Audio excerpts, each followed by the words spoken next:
नमस्कार 24 hours today news पर आपका बहुत बहुत स्वागत है। इस समय हम आपको विधानसभा नारायणगढ़ से सीधी तस्वीरें दिखा रहे हैं। हमारे साथ मौजूद हैं समाज सेवी विक्रांत शर्मा जी।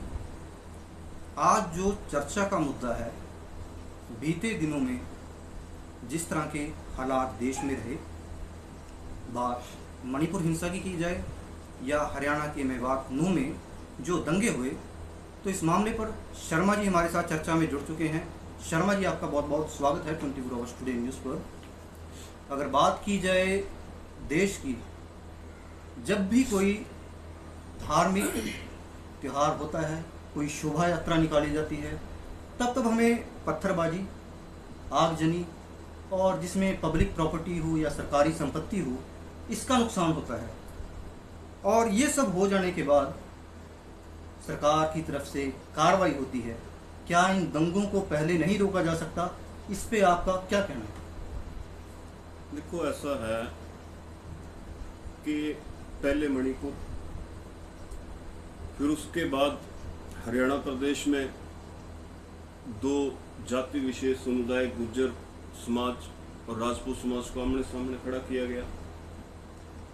और उसके अन मौके बाद ये मेवात का नूह का एपिसोड जो हुआ, देश के लिए, प्रदेश के लिए, हमारी शांति व्यवस्था के लिए और हमारे भाईचारे के लिए, सौहार्द के लिए बहुत ही दुर्भाग्य। लेकिन ये हुआ क्यों?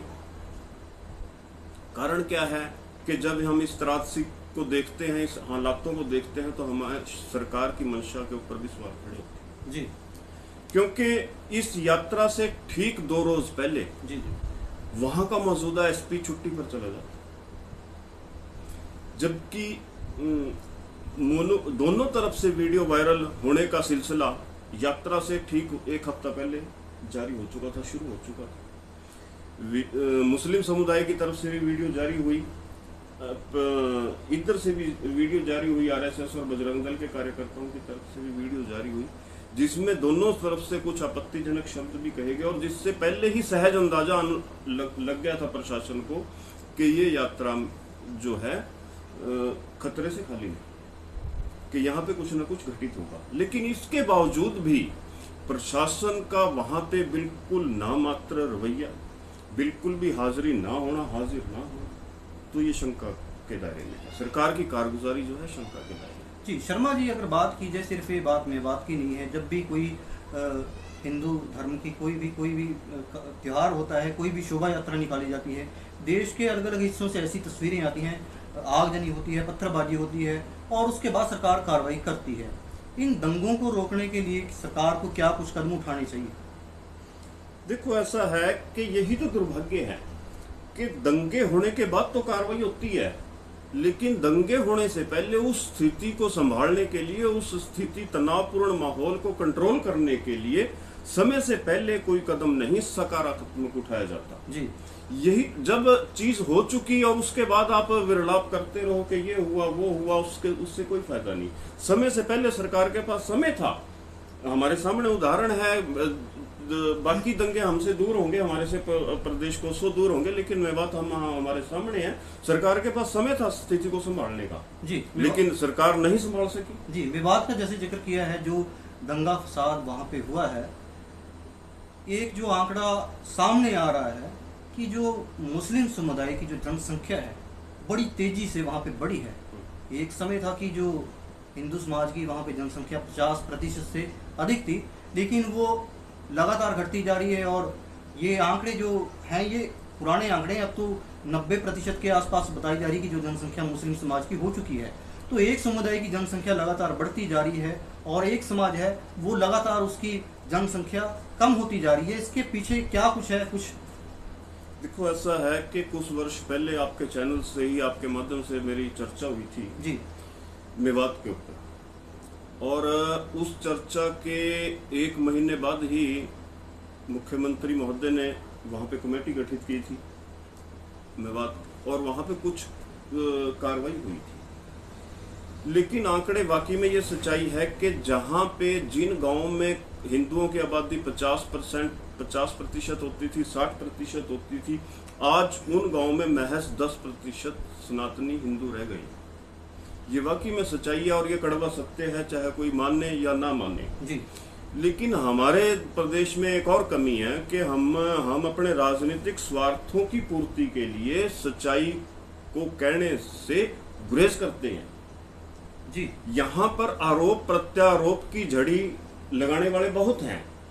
मणिपुर का अगर आप कृत्य का आप अगर जिक्र करें कि महिलाओं के साथ इतना घटिया हरकत हुई कि जिससे पूरा समाज नहीं पूरा देश शर्मसार हुआ, अगर आप मणिपुर की घटना का जिक्र करते हैं तो कि इस देश का दुर्भाग्य है कि भाजपा वाले वहां पे डिफेंड करते हैं कि छत्तीसगढ़ में ये ऐसी घटना हुई, राजस्थान में हुई।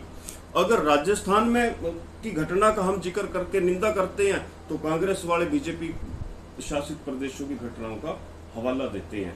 ये सबसे बड़ा जो है हमारे देश का दुर्भाग्य यही है कि हम अपनी कमी को कमी नहीं स्वीकारते, जबकि दूसरे की कमियां गिनवाने में ही अपना समय व्यर्थ करते हैं। जब तक हमारी राजनीतिक पार्टियां अपनी कमियों को छिपाती रहेंगी और दूसरों की कमियों को निखारती रहेंगी, चाहे वो कांग्रेस है चाहे वो भाजपा है, हर पार्टी का यही हाल है। यही कारण है कि हमारे देश प्रदेश के हालात नहीं सुधरते। जी, देश की अगर बात की जाए, ये मुद्दे पहले भी उठते रहे हैं कि देश में जो विदेशी हैं वो घुसपैठ करके बैठे हुए हैं, तो रोहिंग्या बांग्लादेशियों का बड़ा जिक्र होता है इसमें। तो इस समस्या के समाधान के लिए क्या कुछ कदम सरकार को उठाने चाहिए? क्योंकि अगर देश में दंगा फसाद हो रहा है किसी ऐसे समुदाय की वजह से जो बाहर से आके यहाँ पर बैठे हैं और दंगा फसाद कर रहे हैं, क्योंकि बार बार ये सवाल उठता है, जितने भी हिंदू संगठन है इनका ये कहना है कि जो बांग्लादेशी रोहिंग्या मुसलमान हैं वो यहाँ पे बैठे हैं और वो दंगा फसाद कर रहे हैं, हमारा कारोबार ख़त्म कर रहे हैं। और जब भी कोई दंगा होता है पब्लिक प्रॉपर्टी का नुकसान होता है, लोगों की दुकानें जला दी जाती हैं। तो इसमें सरकार को क्या कुछ कदम उठाने चाहिए ये दंगे फसाद रुकें? क्योंकि जब तक दंगे देश में नहीं रुकेंगे देश विकास की दिशा में आगे नहीं बढ़ पाएगा। देखो 2012 से बाद ये भारी मात्रा में हमारे भारतवर्ष में बतौर शरणार्थी दाखिल हुए, बड़ी मात्रा में, और उसके बाद आज तक ये दाखिल हो ही रहे हैं, रूटीन में इनका कार्य चल रहा है। और सरकार ने इनकी एंट्री को रोकने के लिए कोई ठोस कदम नहीं उठाया। हो हल्ला जरूर होता है, विधानसभा में भी होता है, लोकसभा में भी होता है, लेकिन उसके ऊपर कारगुजारी नहीं हुई।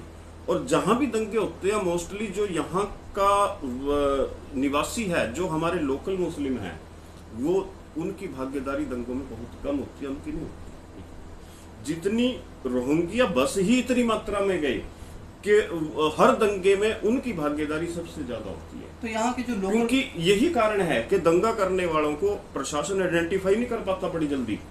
कारण क्या है कि उनकी कोई आइडेंटिफाई नहीं है हमारे पास। तो यहाँ की जो पॉलिटिकल पार्टियां हैं वो भी जब कार्रवाई कुछ होती है तो वो भी उनके समर्थन में जाके खड़ी हो जाती है कि राजनीतिक रोटियां सेकने में और सत्ता प्राप्ति ही एक हित रह गया, राष्ट्र से किसी को कुछ नहीं रह गया। तो देश में जिस तरह से दंगे हो रहे हैं, अगर बात की जाए, एनआरसी का जिक्र हुआ था जब सिटीजन अमेंडमेंट एक्ट लागू हुआ, उसके बाद भी दंगे हुए। अगर एनआरसी आती है, क्या वाकई में इस देश को एनआरसी की जरूरत है?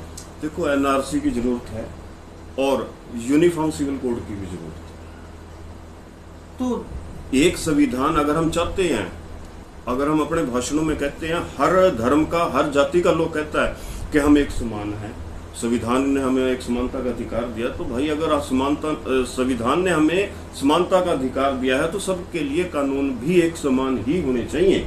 जब हम सनातनियों के लिए भी जो कानून हम सनातनियों के लिए है वही मुस्लिम के लिए भी होना चाहिए, जो कानून मुस्लिमों के लिए है वही ईसाइयों के लिए भी होना चाहिए, जो कानून ईसाइयों के लिए है वही सिखिज्म के लिए भी होना चाहिए। सभी धर्मों के कानून समान होना चाहिए। यूनिफॉर्म सिविल कोड सबसे जरूरी जी। तो इन दंगों के बाद जो नुकसान हुआ है, जान माल का भी नुकसान हुआ है, कुछ लोग अपनी जान भी गंवा चुके हैं, तो उन लोगों के लिए कुछ आप बोलना चाहिए? देखो ऐसा है, जिन हमारे सनातन भाइयों ने अपनी जान गंवाई है, हमारे अभिषेक जिसे हमारा नौजवान बच्चा था पानीपत, जिसने हजारों माताओं की जान बचाकर, सैकड़ों बच्चों की जान बचाकर अपनी जान न्यौछावर की। और हम बड़े विनम्र शब्दों में उन बच्चों को श्रद्धांजलि देते हैं। 2 होमगार्ड के जवान हैं जो हमारे समाज की रक्षा करते करते वहाँ पे अपना जान न्यौछावर कर बैठे जी। उन परिवारों को परमपिता परमात्मा दुख सहन करने की शक्ति दे। हमारी संवेदनाएं उनके साथ है। जी, तो प्रदेश सरकार के लिए कुछ बोलना चाहेंगे? कानून व्यवस्था की अगर बात की जाए, कानून व्यवस्था एक तरह से फेलियर हमें नजर आई। दंगों के बाद कार्रवाई हुई तो हुई, लेकिन उससे पहले जो नुकसान हुआ कहीं ना कहीं प्रदेश सरकार का और कानून व्यवस्था का बहुत बड़ा फेलियर रहा। देखो, सरकार से तो हमारा एक ही निवेदन कि सत्ता आनी जानी चीज है, लेकिन समाज को जोड़ने के लिए, इस समाज के ताने बाने को बुनने के लिए हजारों सैकड़ों वर्ष लग जाते हैं, पीढ़ियां बीत जाती है जी। और इसको तोड़ने के लिए 1 सेकंड, चंद मिनट लगते हैं। आप इस समाज को तोड़ने का कार्य ना करें। सत्ता के मद में, सत्ता के स्वार्थ में, सत्ता के लालच में आकर आप कोई ऐसा कार्य ना करें, चाहे वो सत्ता पक्ष है चाहे वो विपक्ष है। दोनों से मेरा निवेदन है कि आप सत्ता स्वार्थ को साधने के लिए जनता से, आम जन की भावनाओं से और इस प्रदेश की युवा पीढ़ी के भविष्य से, उनकी जान से मत खेलें। जी, बहुत बहुत धन्यवाद शर्मा जी, आपने समय दिया। तो जिस समय हमारे साथ मौजूद थे समाज सेवी विक्रांत शर्मा जी। आज जो चर्चा का मुद्दा रहा, मणिपुर हो या हरियाणा के मेवात नू में जो दंगे हुए, जान माल का नुकसान हुआ और पब्लिक प्रॉपर्टी, सरकारी संपत्ति का भी इसमें काफ़ी नुकसान हुआ। तो इसको लेकर शर्मा जी ने हमसे चर्चा की और हम भी यही कहना चाहेंगे, आप सभी शांति बनाए रखें,